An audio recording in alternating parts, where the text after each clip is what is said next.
কমলগঞ্জ উপজেলা স্বাস্থ্য কমপ্লেক্সের বারান্দায় ২০ দিন ধরে বিনা চিকিৎসায় পড়েছিলেন এক অজ্ঞাত নারী। চোখে মুখে ছিল শুধুই বাছার আকুতি। গত ১১ জুন রাতে ওই নারীকে প্রথম দেখতে পাওয়া যায় হাসপাতালে। হাঁটতে পারেন না, দাঁড়াতেও পারেন না তিনি। বারান্দার এক কোণায় পড়েছিলেন। যেখানে শুয়েছিলেন সেখানেই মূলমূত্র ত্যাগ করতে বাধ্য হতেন। খাবারের জন্য তাকিয়ে থাকতেন আগত রোগীদের অভিভাবকদের দিকে। কেউ কলা দিতেন, কেউ বা পাউরুটি, আবার কেউ এক কাপ চা।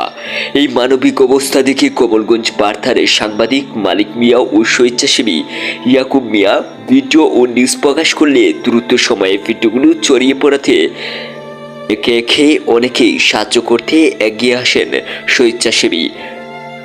গোপালনগর জামে মসজিদের মুয়াজ্জিন মাওলানা শাহিন আহমদ শিপন নিজ হাতে ধুইয়ে দিয়েছেন লীলার গা, করিয়েছেন গোসল, পরিষ্কার পরিচ্ছন্নতা। এছাড়াও পাশে এসে দাঁড়ান নিরাপদ সুরক্ষায় কমলগঞ্জ উপজেলা শাখার সভাপতি সাংবাদিক মোহাম্মদ আব্দুস সালাম, সাংবাদিক মোহাম্মদ মালিক মিয়া, মোহাম্মদ রিপন, মোহাম্মদ রাজন মিয়া, সাংবাদিক শামীম তালুকদার, রাহাত আহমদ, এহিয়া আহমদ রাফি, মোহাম্মদ সাইদুল, মোহাম্মদ সুলেমান হোসেন, আলামিন, জুলফিকার আলী, আকিব সহ অনেকে পাশে দাঁড়িয়েছেন।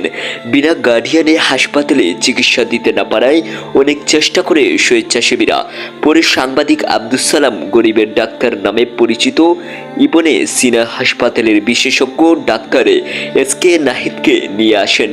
তিনি প্রাথমিকভাবে চিকিৎসা দেন এবং দ্রুত সময়ের ভিতরে ভর্তি করার জন্য পরামর্শ দেন। পরের দিন আবারও অনেক চাপ ও যোগাযোগ করে উপজেলা নির্বাহী কর্মকর্তার অনুমতি নিয়ে ওই নারীকে ভর্তি করানো হয়। বর্তমানে চিকিৎসাধীন অবস্থায় আছেন কমলগঞ্জ স্বাস্থ্য কমপ্লেক্সে। পরে অসুস্থ ওই নারী নাম জানা যায় লীলা বাউরি, ছেলের নাম রঞ্জিত বাউরি। সে কেরামতনগর চা বাগানে দেখে বলে জানান তিনি নিজেই।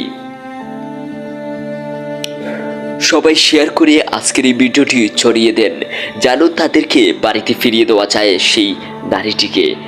আর আজকের এই ভিডিওতে যেন আপনারা সবাই শেয়ার করেন, লাইক করেন, কমেন্ট করেন। আপনাদের শেয়ারের মাধ্যমে হয়তো সেই মহিলা ওনার নিজ বাড়িতে ফিরে যেতে পারবেন।